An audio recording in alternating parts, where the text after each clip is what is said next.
second deck, crawled in, and looked around, and all we could see was pinned cars. We called out, was anybody alive? No one answered. There are very few spaces that people can get to right now because of the way the freeway has collapsed on top of the vehicles. It's not looking good. I mean, we're hoping that there are some spots that there's some survivors, but from what we've seen as it sits right now, we've seen absolute destruction.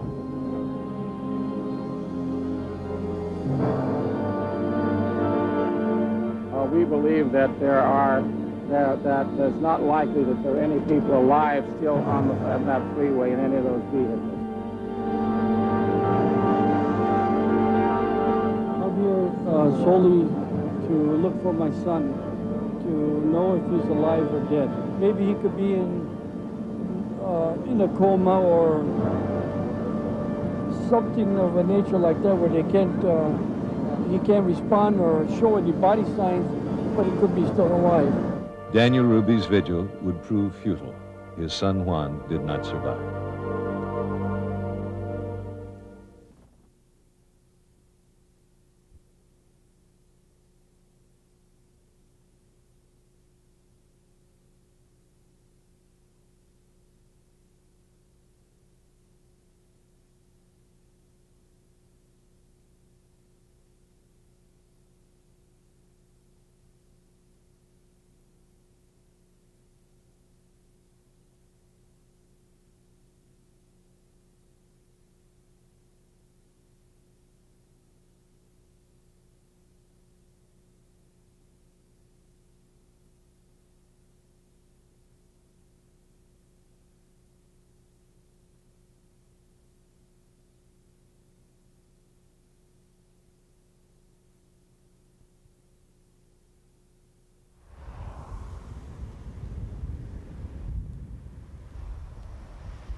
It brings together many things that are meaningful to me, having to do with the actual event that took place during the earthquake, right so close to my studio, and also, as an Oakland citizen and a participant in this neighborhood, and then, my interest in, kind of the future of the site, of the Cypress site, which links into Earth Day, and the fact, I think maybe more than anything else, that this neighborhood has taken an interest in this environmental issue is very meaningful to me.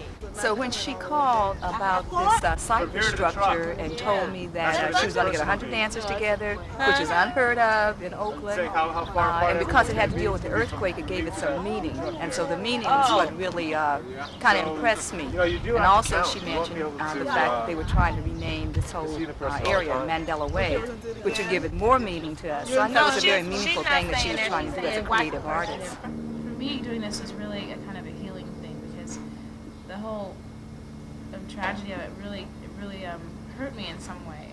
And I felt that sort of the feeling where if you're in an accident and somebody else got killed or hurt and you didn't, you feel bad that you're here still.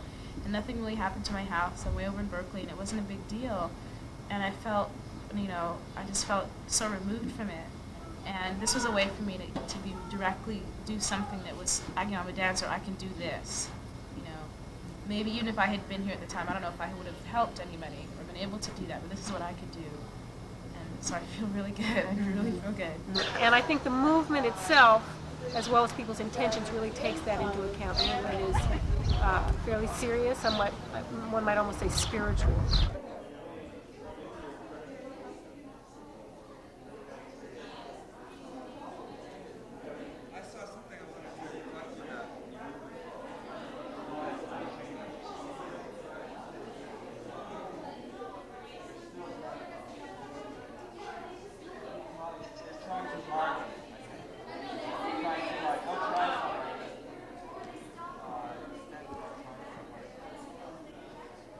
Thank you for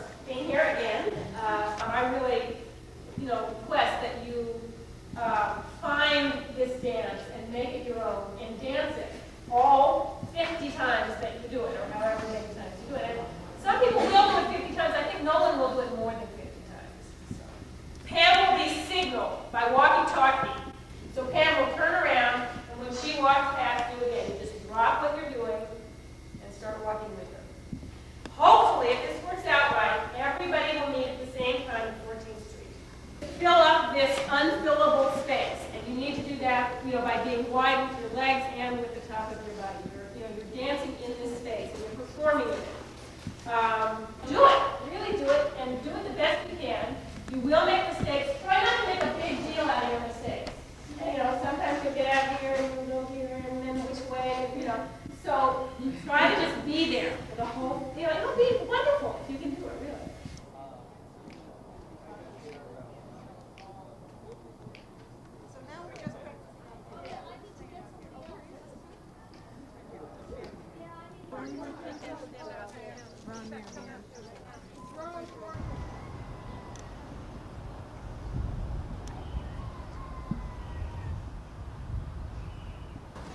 How is it doing the kind of movement that is part of this piece versus the movement that you normally work with? Well, first of all, I started off in modern dance. So I was a modern dancer for probably about 20 years. It's what I expected from modern dance. But dancing with no music is the different part. So that's real difficult because I think most black people who are involved in dance want to hear rhythms. Whether it's the drum or bells or pianos or stomping the feet. That's what's difficult, I think, for us, is to move.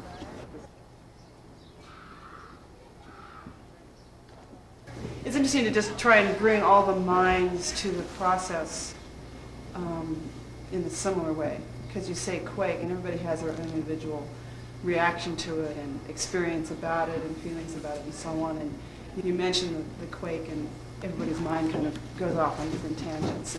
Do you have a favorite movement in the phrase? I like this one. That one. What is it about it that you like? It seems to kind of draw the energy from the ground up into the sky and then opens it out to everybody that's around. I think I like that movement, especially right there. Mm-hmm.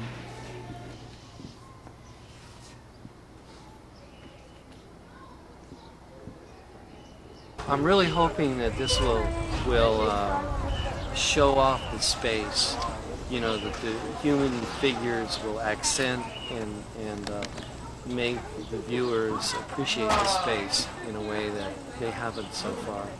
I know that it's going to be different than we visualized it, and I'm kind of excited to see because I think the structure is well established, and everybody has a sense of what they're going to do.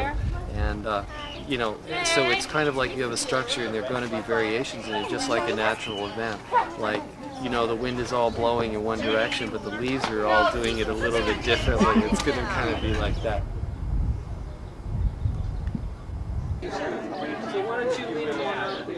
Everybody out here!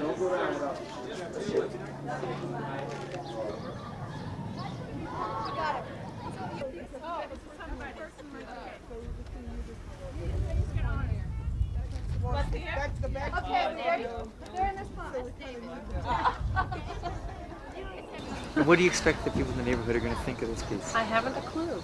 I really haven't. The response has been very positive. There's something appealing or sort of, it tickles people, the idea of putting 100 dancers along the strip. They get it. It's not a hard concept for people to get. Again, I hope that they will their imaginations will be sort of sparked by it. That this goes on is sort of, an amazing happening. It's sort of like a happening. This is a pretty complicated process, obviously, getting together 100 people, and we're going to go out there and try to do this thing in unison. Do you think it's going to work? Yeah, it's going to work. It's going to work because as dancers, once you don't, and I heard that from her, she's not so rigid. This is moving with, within nature and stuff, and so whatever happens, it has to be correct.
It's almost like the expression from out of the mud grows a lotus. And now that the freeway is gone, it's just like these dancers have sprung up like flowers all the way down this corridor. And they were just like waiting for the concrete to move so they could come out of the ground. And this is like the mud and the rubble of Oakland. Our community has been considered the backwater, the abandoned buildings, and from out of this rubble is growing beautiful artistic expressions.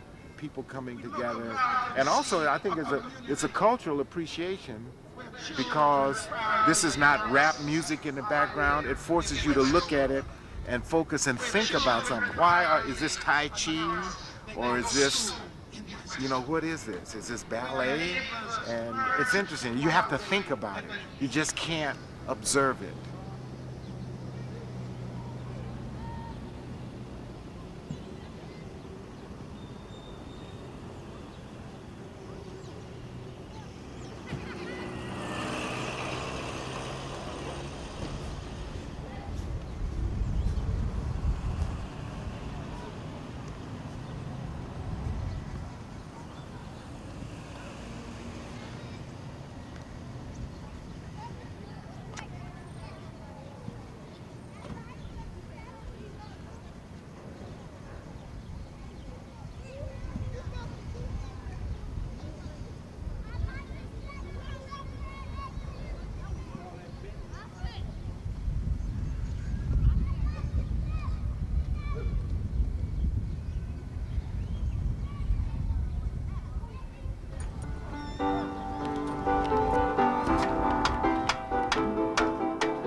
We are trying to make a statement that we don't want to see our community divided anymore. Because we have white people, black people, Hispanics, and Asians in our community. And the dance troupe was symbolic of the polyglot of this community. And, people think of us as just dope addicts, or poor people, or homeless, or downtrodden. Few white artists, mostly black, a lot of seniors, not much happening here. But this shows that there is something here, like Gertrude, there is some here.